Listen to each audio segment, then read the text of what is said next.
Welcome friends to my channel Play with Words.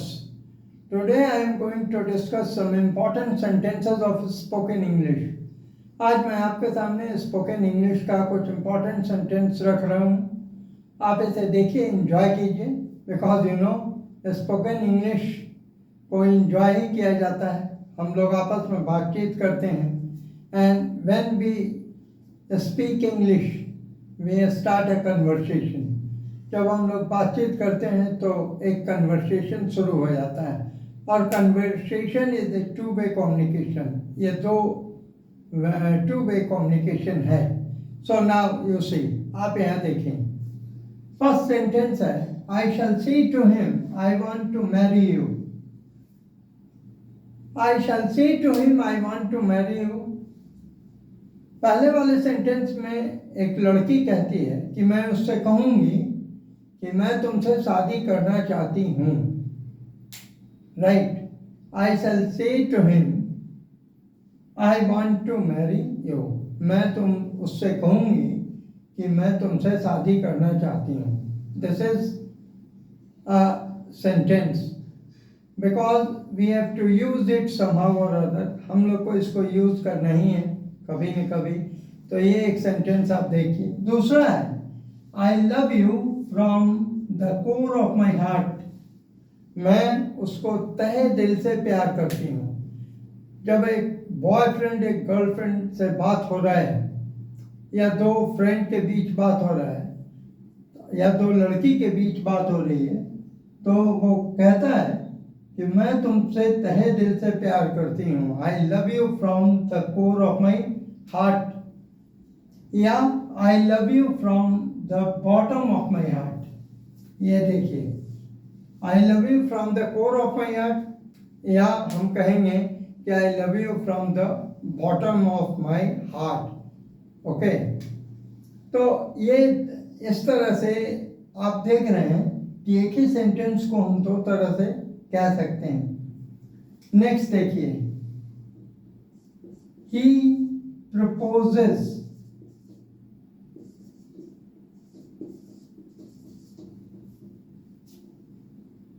He proposes to me. अब आप देखिए, he proposes to me. वह हमको propose किया है. ठीक है, वह हमको प्रपोज किया है. प्रपोज किस चीज के लिए? चाहे वो प्यार का इजहार कर रहा है या फिर शादी के लिए प्रपोज कर रहा है.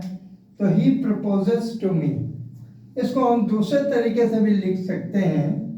जब मान लीजिए हमको कोई कह रहा था पहले कि मैं तुमको प्रपोज करती थी या करता था, तो यहाँ हो जाएगा, ये तो प्रेजेंट टेंस है, he proposes to me. Next हो जाएगा, he proposed me. He proposed to me. उसने मुझे प्रपोज किया था. ठीक. और शी proposed to him. उसने उसको प्रपोज किया था. राइट. यानी प्रपोजल लव को ऑफर किया था या शादी को ऑफर किया था. तो हम कह सकते हैं इस तरह से, he proposes to me. उसने मुझे प्रपोज किया, करती है. he proposed to me. उसने मुझे प्रपोज किया था. और she proposed to him. उसने उसको प्रपोज किया. और she proposes him. proposes to him. उसने उसको वह उसको प्रपोज करती है. राइट. तो आप देख रहे हैं कि स्पोकन इंग्लिश में हम लोग सेंटेंसेस को कैसे बोल रहे हैं. बहुत लोग बोलता है he proposes me. ठीक है. प्रपोजेस के बाद एक प्रीपोजिशन आता है टू, तो वो अधूरा है. अगर हम मान लिया कह रहे हैं he proposes me, तो ये सेंटेंस थोड़ा सा अटपटा हो जाएगा. अभी मैं आपको ग्रामर डिटेल में नहीं पढ़ा रहा हूँ, एक बात माइंड कीजिएगा. मैं सिर्फ स्पोकन के थ्रू आपको कुछ कुछ जानकारी दे रहा हूँ. तो he proposes to me, propose के बाद ये टू एक प्रीपोजिशन ले रहा है, क्योंकि प्रपोज बिना टू के अधूरा है. She proposed to him. उसने उसको प्रपोज किया, यानी फिर यहाँ टू आ गया, और शी प्रपोजेस टू हिम, वह उसको प्रपोज करती है, यानी यहाँ पर क्या हो गया, फिर टू आ गया। तो प्रपोज बिना टू के अधूरा है, राइट। अब आप आगे सेंटेंसेस को देखिए।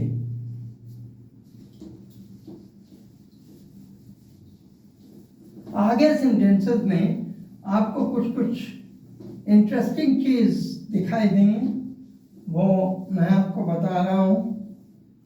जैसे अगर हम कहें कि हमको कहना है my room was clean, my room was clean, मेरा कमरा साफ था। अगर हम इसको क्वेश्चन बनाना है, पूछना है वेटर से, आप होटल में ठहरे हैं, ठीक है, और आप इन किए हैं, तो आपने वेटर से पूछा कि वाह क्या मेरा कमरा साफ था, वॉज माई रूम क्लीन, तो वेटर आपको आंसर देगा yes, yes your room was clean, आपका रूम साफ था, yes your room was clean. आपने पूछा माई रूम वॉज क्लीन, आप इसको यानी मेरा कमरा साफ था, फिर आप इसको सेम वे में पूछ रहे हैं was my room clean, question है कि क्या मेरा कमरा साफ था, तो सामने वाला आपको आंसर दे रहा है yes your room was clean, आपका रूम साफ था। अब देखिए व्हाट अ ब्यूटी, ठीक है, कैसी सुंदरता है, व्हाट अ ब्यूटी। हम कहते हैं ना किसी को देख के, किसी सीनरी को देख के, किसी फूल को देख के, या किसी हाउस को देख के, या पहाड़ की तलहटी को देख के, ठीक है, हम लोग ऐसा कहते हैं क्या क्या सुंदरता है, व्हाट अ ब्यूटी, तो इसको हम लोग कहेंगे व्हाट अ ब्यूटी, ठीक है। और अगर हम किससे पूछ रहे हैं कि तुम्हारा आइडिया क्या था, तो व्हाट वाज योर आइडिया, तुम्हारा आइडिया क्या था, what was your idea, okay. अब फिर हम पूछ रहे हैं कि वह क्या था, तो हम कहें वह क्या था, व्हाट वाज ही, वह क्या था, यानी वो कुछ होगा, ठीक है, चाहे कोई बड़ा आदमी होगा या कोई अच्छे पोस्ट पर होगा या फिर कोई जनरल आदमी है, तो जब वो हमसे मिला और हम उसको बहुत उसके पर्सनैलिटी से बहुत ज़्यादा इम्प्रेस हो गए, तो हमने अपने दोस्त से पूछा यार व्हाट वाज ही, हम लोग ऐसा बोलचाल में बोलते हैं व्हाट वाज ही, या वह क्या था, या फिर बोलते हैं व्हाट इज ही, वह क्या है, व्हाट इज ही, वह क्या है। It means we are using some sentences which are regularly spoken in English, हम लोग उसको इंग्लिश में रेगुलर यूज करते हैं। तो हम कह रहे हैं व्हाट वाज योर आइडिया, तुम्हारा विचार क्या था, आइडिया क्या था, और अगर इम्प्रेस हो गए बहुत अच्छे से, तो हमने कहा व्हाट वाज ही, वह क्या था, यानी उसकी पर्सनैलिटी ने आपके माइंड में एक छाप छोड़ दिया, तब आप उसके बारे में पूछ रहे हो कि व्हाट वाज ही, या व्हाट इज ही, प्रेजेंट में है तो आप उसको कह सकते हैं व्हाट इज ही, वह क्या है, ठीक है। तो ये सारी चीज़ें हैं, ठीक है, उसको हम लोग फिर देखते हैं आगे। आगे आपका कुछ सेंटेंस बहुत इम्पोर्टेंट होने वाला है स्पोकन इंग्लिश में, वो देखिए। जैसे हम किसी से क्वेश्चन पूछते हैं क्या तुम कल आओगे, ठीक है, तो हम पूछेंगे will you come tomorrow, will you come tomorrow,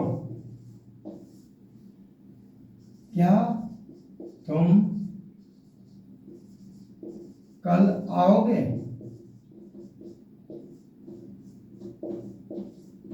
ठीक है, जवाब होगा बहुत शॉर्ट में यस आई विल।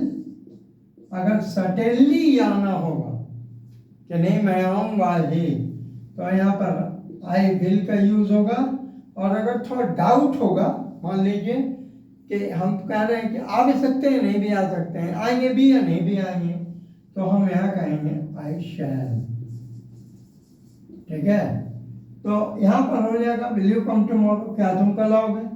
तो उसने कहा यस आई विल कर दिया तो सर्टेनिटी है कि वो आएगा ही। लेकिन अगर वो शैल कहता है कि आई शैल कम, ठीक, तो यहाँ पर उसका डाउट है कि वेदर इट विल कम और नॉट। अब आगे देखिए,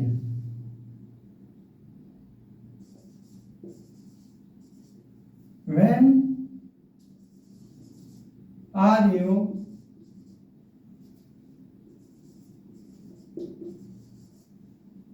going to office, when are you going to office, तुम ऑफिस कब जा रहे हो। आंसर होगा एट 10 AM, या फिर कहेंगे I am going to office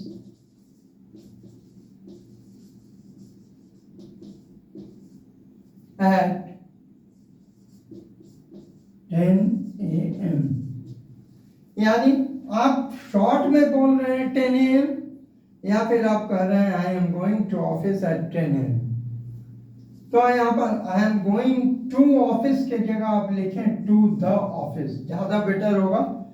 I am going to office, when are you going to the office. ठीक है, यहाँ पर आप क्या कर रहे हैं, when are you going to office के जगह आप कह रहे हैं when are you going to the office. ये आंसर है 10 AM। शॉर्ट आंसर अगर आपको देना है तो आप कह सकते हैं एट 10 AM। और लॉन्ग थोड़ा इसको एक सेंटेंस में बोलना है तो आप कहेंगे I am going to the office at 10 AM। Office एक पर्टिकुलर प्लेस है, पर्टिकुलर प्लेस के पहले हम लोग द लगाते ही हैं। ठीक है, तो आगे वाले सेंटेंस में आप देखिए,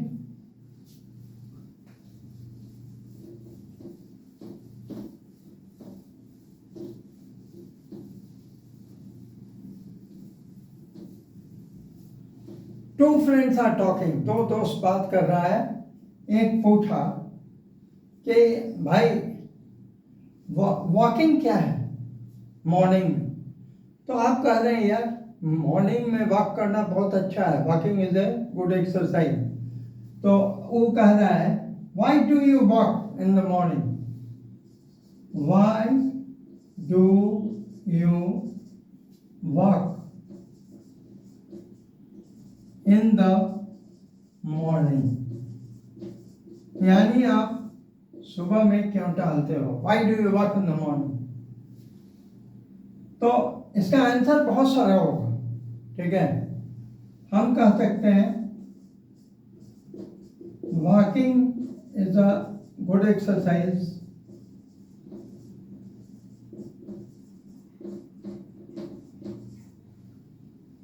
इसका एक आंसर ये है walking is a good exercise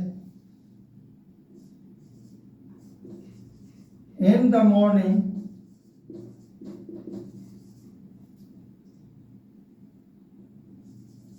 atmosphere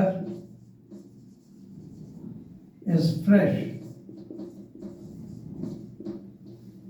कहते हैं in the morning atmosphere is fresh, morning में एटमोसफियर फ्रेश होता है।